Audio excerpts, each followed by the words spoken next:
Hello and welcome to Storyline. I'm Mark Donovan with a special memory play for you this Thursday. It's adapted from a short story by Ellen Dearmore. It's Gertrude, Alice, and the Bluebeard of Paris, the case of the Faithless Lover.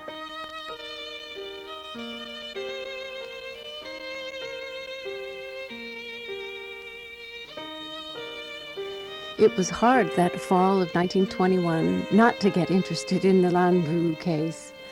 It was all everyone was talking about. They were calling Henri Désiré Landru the Bluebeard of Paris because he had had so many wives and had murdered them all. And of course, there were his lovers. I would go into my favorite butcher shop and Monsieur Renard would greet me. Good morning, Mademoiselle Alice. We have some nice tongue today. Now, what do you think of Landru?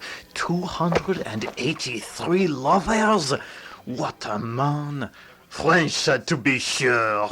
I did not like tongue, and I did not like Landru, and I most certainly did not like all of those lovers. So I would say, Monsieur Renard, the quality of your meat has fallen off since you became interested in the Landru case. Oh no, Mademoiselle Alice. I will not allow that. But, of course, he did. All Paris became interested. Gertrude was no exception. She loved to read murder mysteries, sometimes 3 a week, and naturally fancied herself a true detective. It's a perfect crime. He murdered 11 people, 10 of his 11 wives and the son of one of the wives, and yet not one body has been found. What did he do with the bodies? The newspaper Le Monde was asking the same question and offering 5,000 francs for the best answer. I have never won 5,000 francs before. That would take us quite nicely to the south of France next summer. With that much money, we could even stay through the fall. It's definitely worth my time. So all of Paris went mad over Landru, and Gertrude went mad over Landru, and then finally, I am sorry to say, I did too. Alice, listen to this. It's about Landru. It is by now quite clear that the way this most monstrous of murderers met his victims was through the means of the petite annonce. The unsuspecting woman would place her small classified in the newspaper, sometimes offering for sale small items of jewelry or clothing, sometimes pieces of furniture.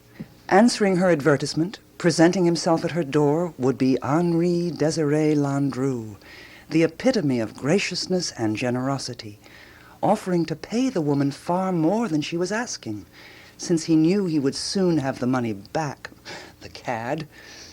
He would talk to the women, flatter them, even court them, and the women, guileless and starved for affection, responded to his kindness. 10 of them married him, although he already had a wife. But in the end, they all paid his price, a death more horrible than any of them could imagine. Do you remember during the war when you were trying to sell the Smith Premier? You placed a petite annonce in the paper.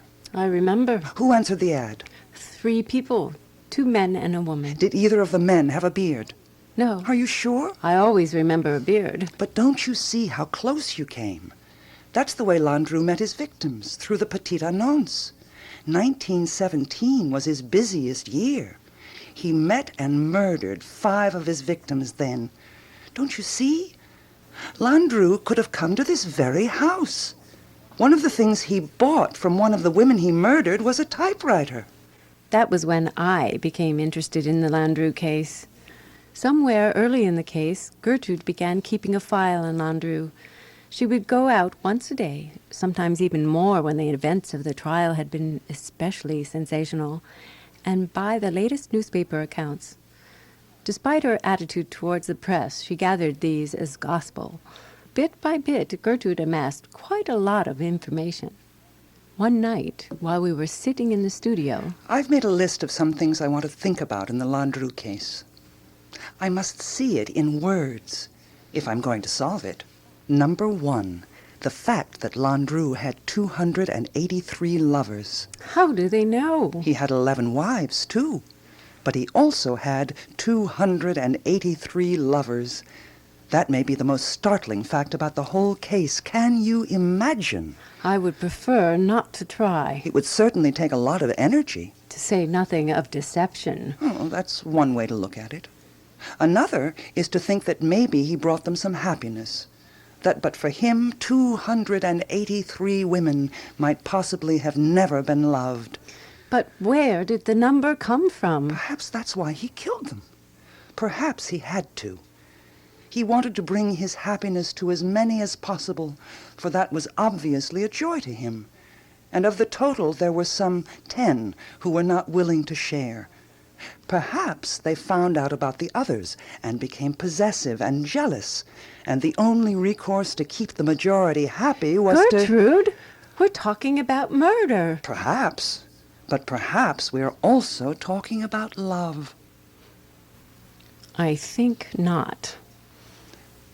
Maybe so. Number 2. His name, Henri Désiré Landru. Doesn't that bring to mind Henry VIII, who had 6 wives and murdered 2 of them? To this unfortunate name of Henri, Désiré. Desired. You know my theory about names. To name is to claim. To name is to blame. To name is to determine. In this case, it obviously determined. Number 3, Landru's appearance. He's 52 years old, short, only 5 feet 6 inches, bald, has a sallow complexion and a long pointed beard. How then do we explain the uncanny attraction that women felt for him? Pity at first, and then there were his eyes. Several of his lovers mentioned his eyes, mesmerizing, serpent-like, charming. But was that enough to cast such a spell? There is, of course, his car. Many of his women mentioned that. His women? But does that car explain the whole attraction? Probably not. What's his sign? His astrological sign? Is that important? It could be. It might even give us just the clue we need. You know I don't believe in that. We've got to stick to the facts, Alice. Number 4, the famous death carnet. This notebook is the evidence that will finally send Landru to the guillotine. In it he lists the names of all his victims. The name is followed by a date, then by a time. For example, 27th December 1916, Madame Colombe, 4:30 a.m. 12th April 1917, Mademoiselle Babalet at 4 a.m. 1st September. The time is the time he murdered them. But how strange to record it. There is also this inscription by each name, see? 1 single, 1 round-trip ticket to Gambay.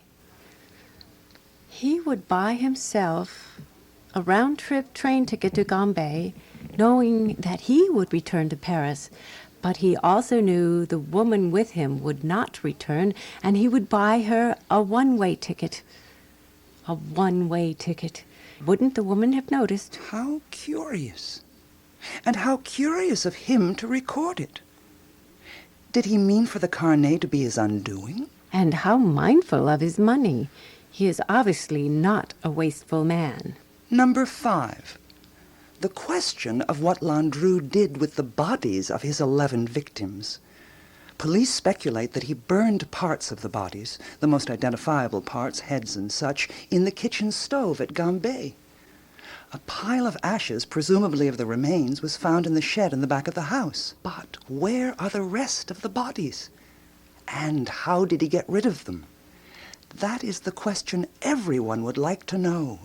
These are the things I would like to think about. But before I can do that, I must think about something else. The man himself. What kind of man is Henri Désiré Landru? And how does his mind work? If I can understand the way his mind works, I will know what he did with the bodies. It's quite simple. He's a husband. A husband? I didn't think of that. But if so, a very peculiar one. A perpetual one. Is that a husband, then? Or is that a contradiction in terms? One can be a husband once, but can one be a husband 10 different times? 11 times. Landru didn't kill his first wife. Can one be a husband 11 different times? I need to know what a husband is. I think I know, but maybe I don't. I will ask Hemingway. Ah, Hemingway. Of course, there were several problems with Hemingway, but perhaps the first was Hadley. Not that there was anything wrong with Hadley. She was lovely and sweet and adored Hemingway in spite of what he later did to her and was probably doing to her all along. But Hemingway never brought her to the Rue de Fleurus as the other men brought their wives. One of my jobs was to sit with the wives. This would free Gertrude to sit with the husbands, and they would laugh and talk and have intellectual discussions, while I would sit with the wives and talk about perfumes and hats and exchange recipes. I did not mind sitting with the wives. Sometimes they were interesting, most of the time they were not. But Hemingway never brought his wife, and I had no one to sit with. Hemingway would sit with Gertrude, and they would laugh and talk, and all the time I would wonder, what am I supposed to do? Should I sit at all, or should I busy myself, pretend to sit, or should I just leave the room altogether? Most people think of Hemingway as a great, boisterous man who hunted lions in Africa and fought bulls in Spain and who was afraid of nothing. The Hemingway I knew in his early 20s was anything but that. He was so shy, in fact, that sometimes he couldn't even look me in the eye. That is because you frighten him. If that is so, then everyone must frighten him, because I've never seen him look anyone in the eye. Except you, of course. Gertrude had just met Hemingway when this adventure took place, through her friend Sherwood Anderson. Gertrude was immediately taken with Hemingway. I was not. From the first, I didn't trust him. Reinforced by the fact that he wouldn't look you in the eye. Such criteria. Hemingway, of course, was the other perpetual husband in this adventure. He had 4 different wives before he was through. Either he liked marriage so much he wanted to keep experiencing it, only with a different wife each time, or he didn't like marriage at all. I was inclined to believe the latter. Gertrude would ask Hemingway questions as they sat in the studio with their knees almost touching, although that was later, their knees almost touching. At first, it was Hemingway sitting at Gertrude's feet, looking up. Hemingway, what does it mean to be a husband? Do you want me to be frank? Of course she did. Well then, it means I can have sex with Hadley. Before I was married, I couldn't do that. I could have, but I didn't. That's quite interesting. But let me ask you this. If I were to have sex with you, Hemingway, would that make me your wife? Yes, you would be, as long as we'd gone through a marriage ceremony. No, wait, can't a marriage be annulled if the two people haven't slept together? I think it can. So we would have to have sex in order to be husband and wife. Yes. Well, that gets us somewhere. But aren't there other considerations besides the legal ones? If you were my husband, for example, wouldn't that mean that you would feel some kind of emotional commitment toward me? I wouldn't have to be your husband to feel that. I could feel that before we were married. Then we are back to the question of legality. All being a husband means is that one can and must have sex with one's wife. It looks like it. I did not like to hear them talking this way, about what it meant to be a husband, because I could hear the other conversation that was going on between them, the real one, and I disliked that one even more than the one they were saying out loud. That's when I started feeding Hemingway. Would you like some homemade plum liquor? Hemingway loved my homemade liquors. Or would you like a fresh scone? I've just baked them. Although I knew I was encouraging Hemingway to come again by feeding him, I also knew I was keeping them from talking about what it meant to be a husband or a lover or lifetime companion. I have a faiblesse for Hemingway. A weakness. Hemingway was not much help with the question of what it was like to be a husband. Of course, he knew nothing about it, Gertrude was later to say, after her faiblesse had passed, since he'd never really been one. But at the time, she thought Hemingway was everything. The sun, the moon, and oh, those eyes. Extraordinaire. You exhaust me. You are barking up the wrong tree. You are never going to get anywhere with the Landru case as long as you think it's about husbands. Landru is a husband, but the case is about wives. Wives? Yes. How could all of those women fall for such a man? How not one of them ever suspected a thing, not even the first wife, the one who escaped his twisted justice. What was it she said when the police came to talk to her? I would do it all over again, I love him so. See, it's about wives. I hadn't thought about that. Are you angry? You sound angry. No, it's just What? Hemingway. I wish he had a home of his own. He's just young and a little frightened. And no matter how old he gets, it'll always be the same. Don't be too hard on Hemingway. It was hard not to be hard on Hemingway, because almost every day there was something else. One afternoon, I left the house to run some errands. When I returned, I went straight to the kitchen, as was my habit, to prepare dinner.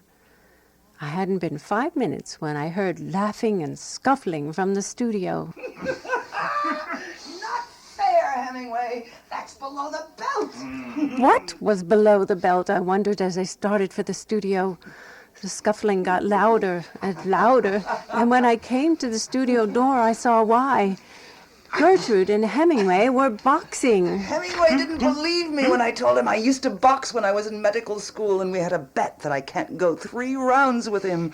I'm winning. Only because I'm letting you. Don't let me interrupt anything important. Put up your dukes, Hemingway, or have you conceded defeat? I left the room. I went back into the kitchen and started with dinner again, although I must admit it was hard to concentrate on the Brussels sprouts. After dinner that night, Gertrude, I think you should tell Hemingway about us. He doesn't seem to know. I get the feeling he thinks you're available to anyone who comes along. That's hardly possible. I'm old enough to be his mother. He's 22 years old. That's why you should tell him. I can't, Alice. I don't know him well enough yet.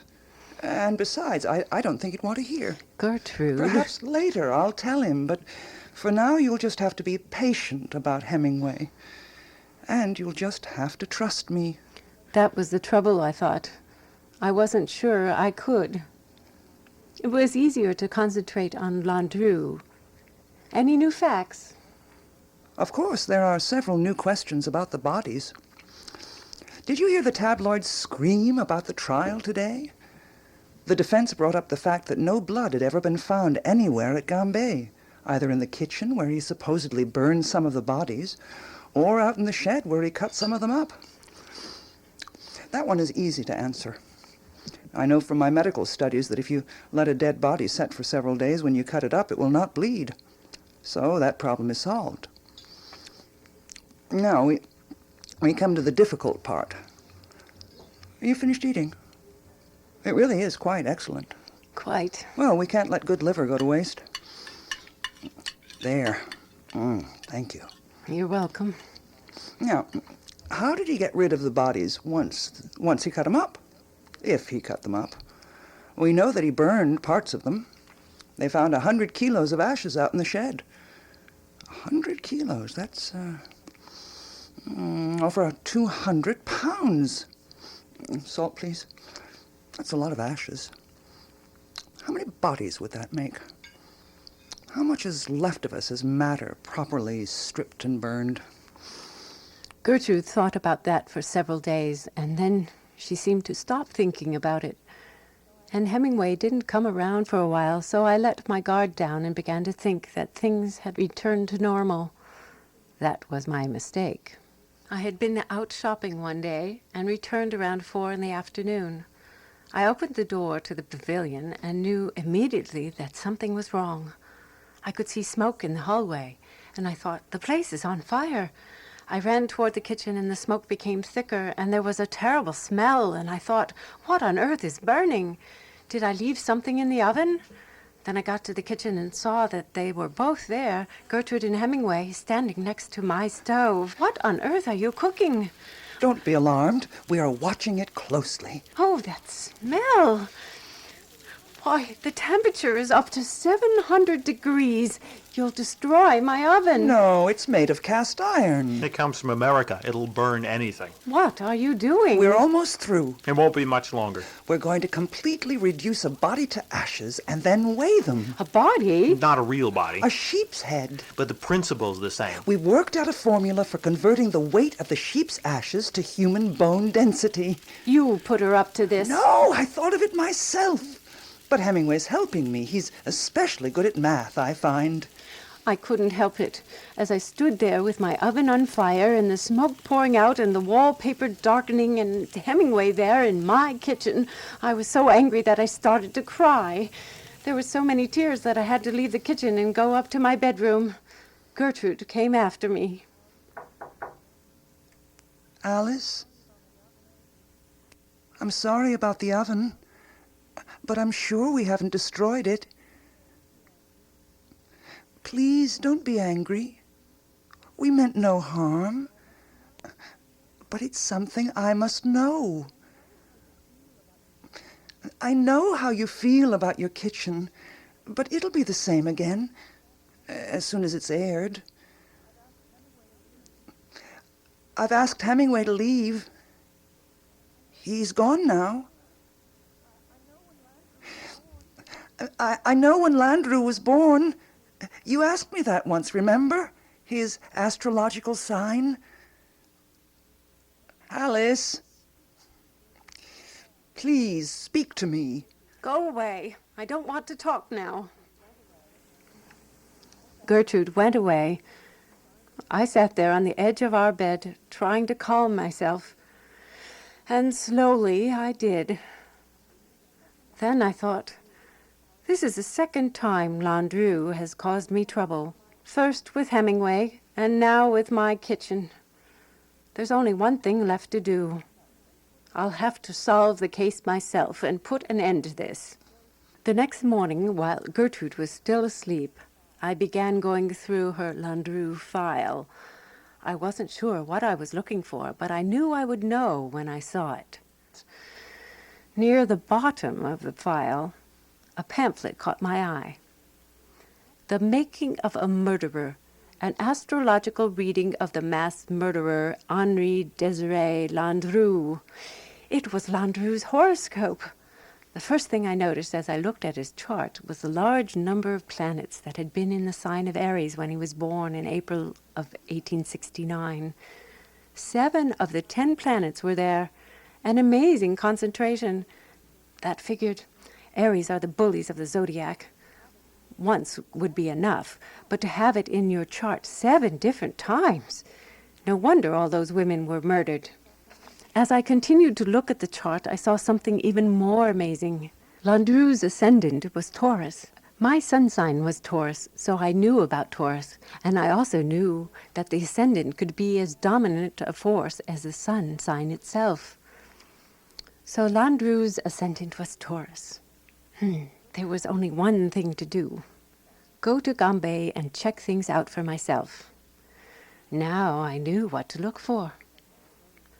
I was taking no chances as I arose the next morning. I had suspected that Landru was an early riser, so I got up around 4 and dressed for my journey as if for an expedition. Gertrude was still asleep, having just gone to bed, and wouldn't be up till noon. I debated on whether to leave a note, as we really hadn't had a chance to make up from the previous evening.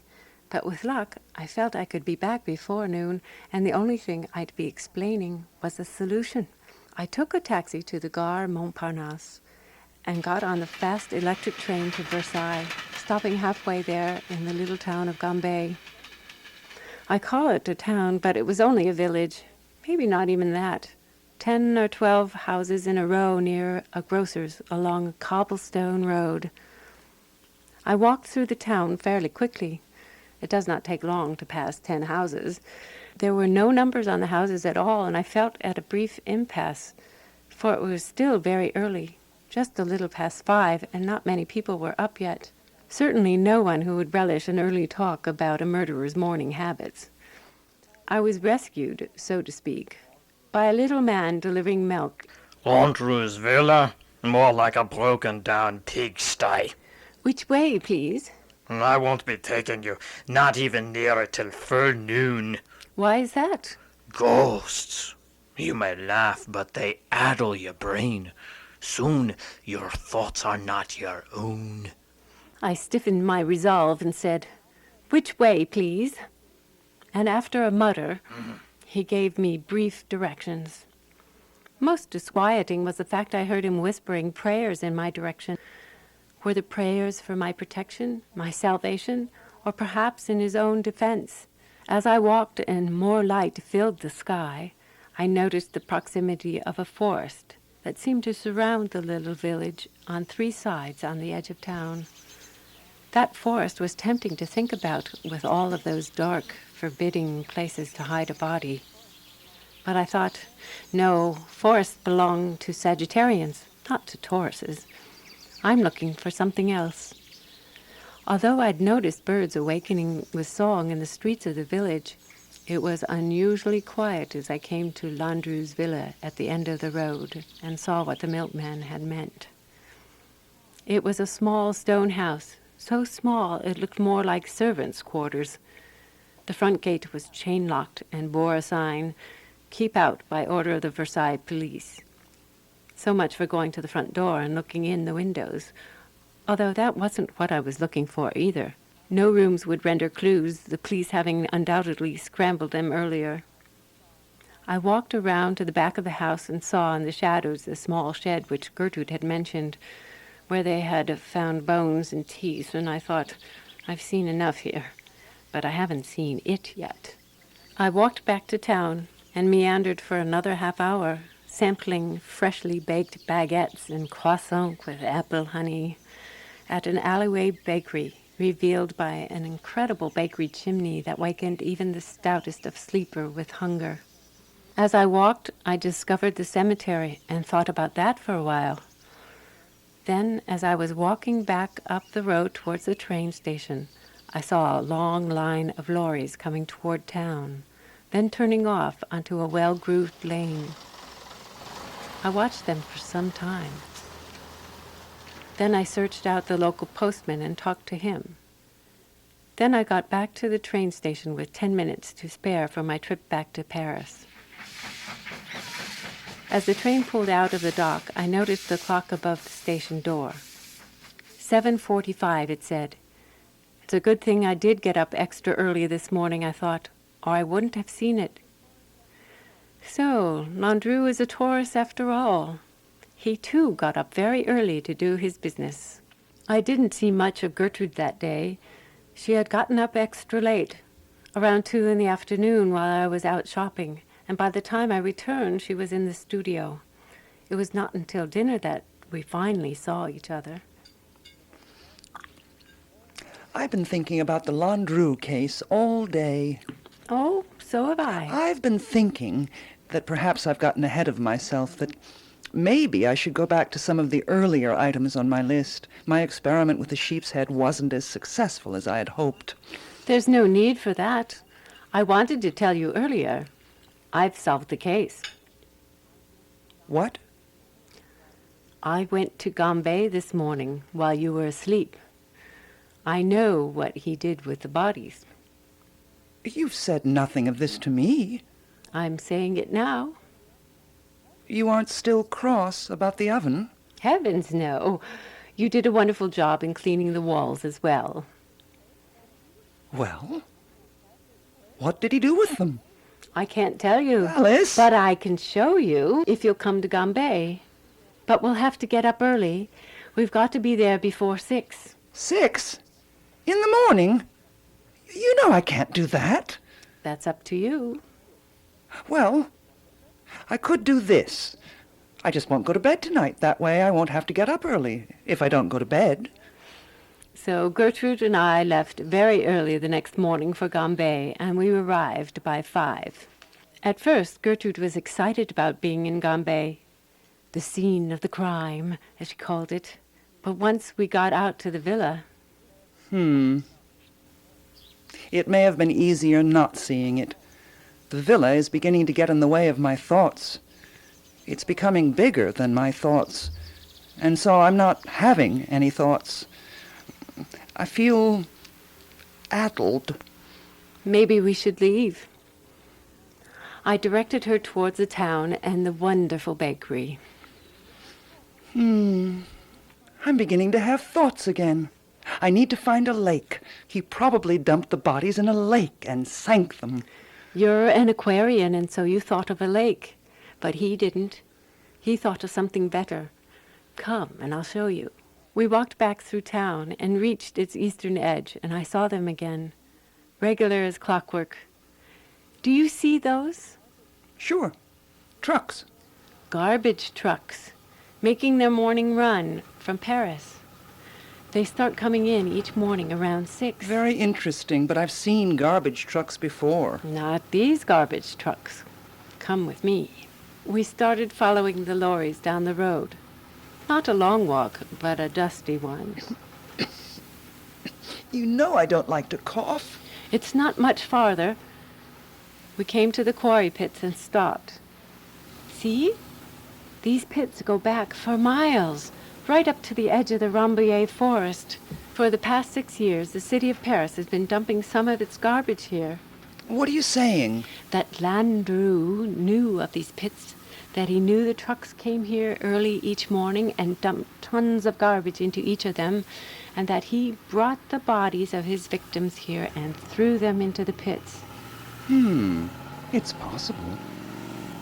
Where were you standing when you first had this idea? Over there. What, on this promontory? Ah, yes. I'm beginning to see what you mean. But there are many pits. Wouldn't that have been a problem? Why? Surely the trucks do not get to each pit each day. Wouldn't there have been the risk that the body might not be covered up right away? But didn't you say he cut the bodies up? Yes, into small pieces. Of course. That would solve the problem. They'd blend in with all the other garbage and not be noticed. Yes. And there's the smell. I like that even less than I like to cough, and so we must leave soon. But the smell would have kept all but the garbage men away. It's certainly not the kind of place people would choose for a picnic. No one would be here to see him dump the bodies. Whew. Let's start back. What made you think of these pits? Landru's horoscope. And the lorries, of course. But before I saw them, I knew what I was looking for. Landru was a Taurus, or at least his ascendant is. You know I don't believe in that. Some people do. And show me a Taurus, and I'll show you a garden. I knew he'd tried to bury the bodies somewhere, so I looked for some graves at the villa, but they would have been found by now. Then I found the town cemetery. What a clever place to bury a few extra bodies, in a place already full of them. But when I talked to the postman at Gambay, he said the police had already checked the cemetery. In fact, all the cemeteries in the province have been checked. That was when I saw the lorries and found the pits. And the forests? Many people in these small towns rely on hunting, and a body has a very good chance of being discovered by a hound or a hunter, many of which I found waiting for a fresh baguette before the morning hunt. I'll say this. It was a clever plan. Nearly perfect, in fact. By the time we had gotten back to Gambay, Gertrude liked Landru's plan so much she thought we should tell someone else about it. There was no police station at Gambay, so we headed for the Versailles Police Department, as they had carried out the initial investigation. I am Gertrude Stein, and I have something to tell you about the Landru case. Of course, the prefect had never heard of Gertrude Stein, but I'm happy to say that by the end of the day he had. He was so taken, in fact, with what she had to say that he called Paris headquarters and everyone had another long talk. Then several newspaper reporters got wind of it and it appeared at Versailles, cameras in tow, and we all went back to Gambay, this time in the comfort of a new police car. Gertrude was delighted with that. Gertrude explained it all again, this time standing in the very spot where she had first gotten the idea. The story appeared in the newspapers under huge headlines the next day, several with pictures, which made Gertrude even happier than the police car. The next day she received a letter of commendation from the prefect at Versailles, praising her for her fine detective work, which pleased her even more. Then she wrote up her solution to the Landru case, telling of how Landru disposed of the bodies in the garbage pits and sent it to Le Monde. Her entry was judged to be the best they received, and so she won the prize. Again, there were newspaper stories, and again more photographs, and of course, a check for 5,000 francs, which pleased Gertrude most of all. Now we can have our summer in the south of France. This is the way I have always wanted to be able to provide for you, Alice. Someday we'll be rich, I promise. So, in the end, everyone was happy. Gertrude was happy because she had gotten her name in the newspapers and her commendation from the prefect, and of course because she had won 5,000 francs. Monsieur Godefroy, the chief prosecutor in the case, was happy because the jury found Landru guilty of 11 counts of murder and sentenced him to death. But perhaps I was the happiest of all. For on the morning of February 22nd, 1922, Henri Désiré Landru was led from his prison cell at Versailles and marched out into the courtyard where, at exactly 5 a.m., his head was cut off. Being an early riser, I was up at that hour. I will not say that I was smiling as I looked at the clock at exactly 5 a.m. and observed the moment of death. But I will say I felt a moment of great relief, that now there was one less man to have 283 lovers, and one less husband to be unfaithful to 11 wives. I realize he brought happiness to many, if not all of those he courted, but I value much higher the happiness possible in the lives of those 11 people. And, of course, one less subject for Gertrude and Hemingway to talk about.